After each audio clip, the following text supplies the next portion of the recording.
The midday sun hung calmly over the quiet hospital courtyard, but nothing about the moment felt peaceful. A strange tension floated in the warm air, the kind that makes the heart beat a little faster, as if the world is holding its breath. On a bench beneath a fading blue umbrella sat a couple, Marcus and Talia Rivers, wrapped in a helpless silence as they watched their 5-year-old son, Rowan, staring at the ground from his small wheelchair. His legs, once full of boundless energy, had gone still after a sudden nerve-related condition that arrived like a thief and stole the lightness from his childhood.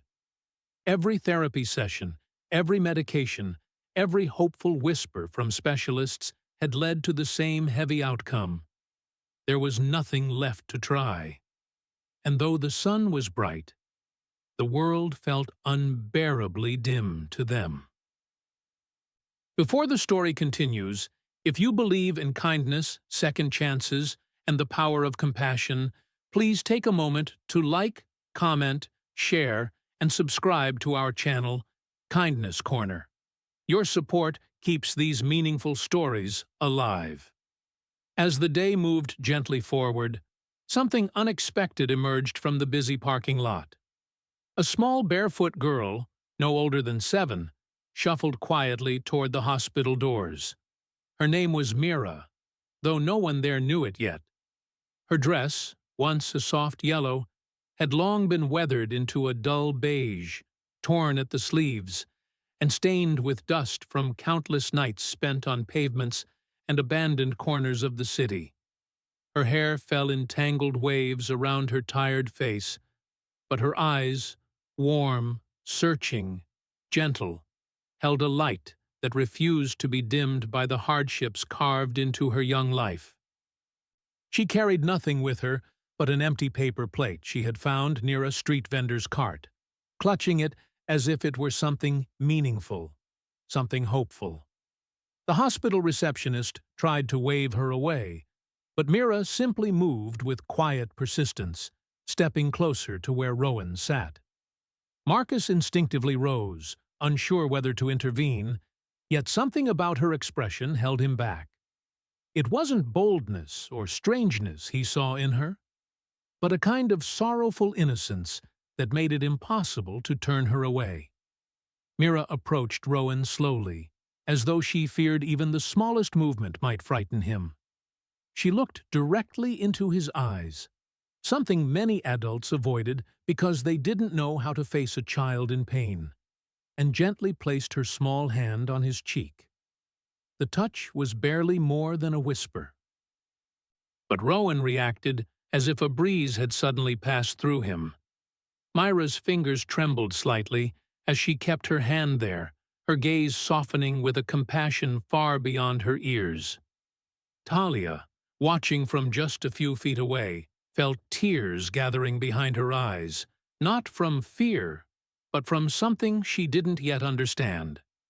There was something undeniably pure in the way this fragile, overlooked child looked at her son, a look that carried no pity, no judgment, only a profound sense of connection. As Meera continued to stand beside Rowan, something began to shift in the air around them. Marcus felt it first, a stillness so complete it made him forget for a moment that he was standing outside a hospital. A calm warmth seemed to radiate from the quiet girl's presence, as though the sunlight itself had moved closer. Rowan blinked several times, his expression changing with a confusion that Talia hadn't seen in weeks. His small fingers twitched, just slightly, but enough to cause Talia to gasp and cover her mouth. Then, unbelievably, Rowan lifted his hand and placed it shakily over Myra's. No one spoke. No one breathed. The world felt suspended. It had been months since Rowan had been able to lift his arms with such control. Marcus rushed toward him, falling to his knees beside the wheelchair, overwhelmed by the impossible moment unfolding before his eyes. Talia stood frozen, tears spilling onto her trembling hands. Meera looked from Rowan to his parents with a timid uncertainty, as though she wasn't sure if she had done something wrong or something right. The next moments moved in a blur of disbelief and fragile hope. Rowan, with visible effort, shifted his other arm. Then his fingers curled. Then his wrist lifted. The doctors who were summoned ran test after test, measuring reflexes, nerve responses, and reactions that had previously been absent or severely weakened. The more they examined him, the more astonishing his progress became. It was as though Rowan's body had suddenly remembered how to wake up. Through all the commotion, Meera stood quietly in a corner, holding her plate the way a child clings to the last object they trust in the world. She didn't smile, didn't speak, didn't approach again. She simply watched Rowan with cautious hope. The kind of hope held by someone who had learned not to expect good things, but had never stopped wishing for them. When the doctors finally stepped back in stunned silence, it became clear that Rowan's body had begun a recovery none of them could explain. They didn't call it a miracle, not officially, but everyone in that room deep down felt something sacred in what had happened. Marcus and Talia could hardly process the enormity of their gratitude. And when they turned to thank Meera, she stepped back, frightened, as though praise was something unfamiliar to her, something she didn't deserve. Talia knelt and wrapped her arms around the girl, feeling her frail shoulders beneath layers of dust and torn fabric. Meera stiffened at first, surprised by the sudden affection, but then slowly leaned into the embrace, her small body trembling from a mix of exhaustion and emotion.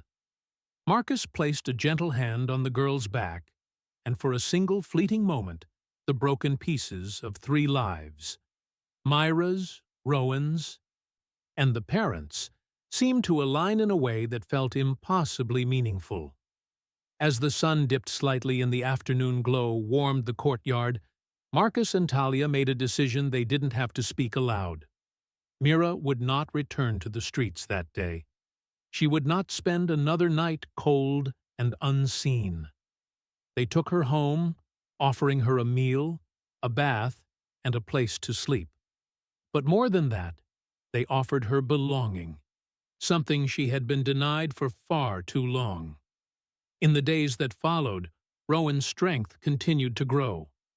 Therapists watched in awe as he regained abilities they had long feared lost. And Meera, though shy and quiet, slowly bloomed in the gentle warmth of a home that welcomed her. It wasn't long before she began to smile more, speak more, and move through the world with a sense of safety she had never known. If this story touched your heart even a little, please like, comment, share. Your support helps us bring more true, inspiring stories to people who need hope. Before we end, we have a special request. Comment below what part of this story moved you the most and why. And as the days turned into weeks, something beautiful became clear. Sometimes the most broken hearts carry the brightest light. And sometimes the smallest hands can spark miracles the world has forgotten how to believe in.